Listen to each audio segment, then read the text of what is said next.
बात करें 11वीं फिजिक्स के सिलेबस को लेकर के, तो याद रखिएगा इसे कुल 100 अंक का प्रश्न पूछा जाता है। 100 अंक में बात करेंगे 30 अंक का प्रैक्टिकल होगा, 70 अंक आपको थ्योरी परफॉर्म करना पड़ेगा। 70 अंक में 1 नंबर का 15 क्वेश्चन पूछेगा, 2 नंबर का 7 क्वेश्चन पूछेगा, 3 नंबर का 6 क्वेश्चन पूछेगा, 4 नंबर का 2 क्वेश्चन पूछेगा, 5 नंबर के 3 क्वेश्चन पूछे जाएगा। इस प्रकार से कुल 70 अंक में आपको 19 प्रश्न सॉल्व करने होंगे। 1 नंबर के जो 15 प्रश्न है उसमें 5 जो होंगे वो जो है 5 जो होंगे वेरी शॉर्ट आंसर होंगे, जो 10 होंगे वो मल्टीपल चॉइस क्वेश्चन होंगे।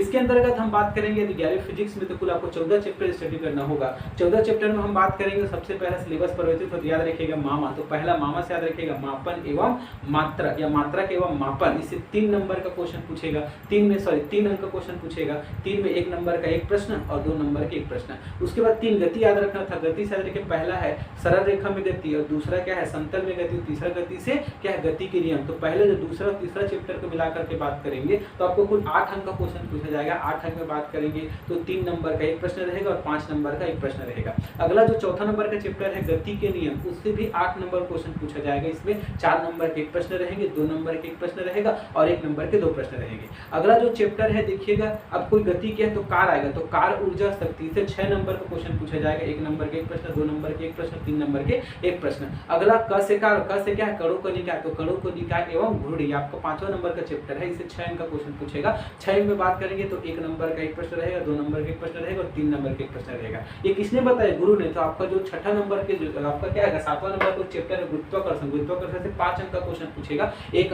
5 टोटल 5 अंक, उसमें 1 नंबर के 2 क्वेश्चन रहेंगे और 3 नंबर के 1 क्वेश्चन रहेगा। उसके बाद 7 हो गया तो 8, 9, 10 क्या है ठोस, तरल और द्रव। तो ठोसों का यांत्रिक गुण, तरलों का यांत्रिकी गुण और द्रव का तापीय गुण। इसे 14 अंक का क्वेश्चन पूछेंगे तीनों को मिलाकर के, जिसमें आप बात करेंगे 1 नंबर के 3 प्रश्न रहेंगे, 2 नंबर के 1 प्रश्न रहेगा, 4 नंबर के 1 प्रश्न रहेगा और 5 नंबर के 1 प्रश्न रहेगा। अगर जो चैप्टर है देखिए लास्ट में क्या है अपना 10वां नंबर द्रव का तापीय, ताप देते हैं उष्मा बढ़ती है। तो 11वां नंबर का चैप्टर क्या है उष्मागतिकी। इसके आपको 5 नंबर क्वेश्चन पूछेगा, 1 नंबर का 2 प्रश्न रहेगा और 3 नंबर के 1 क्वेश्चन रहेगा।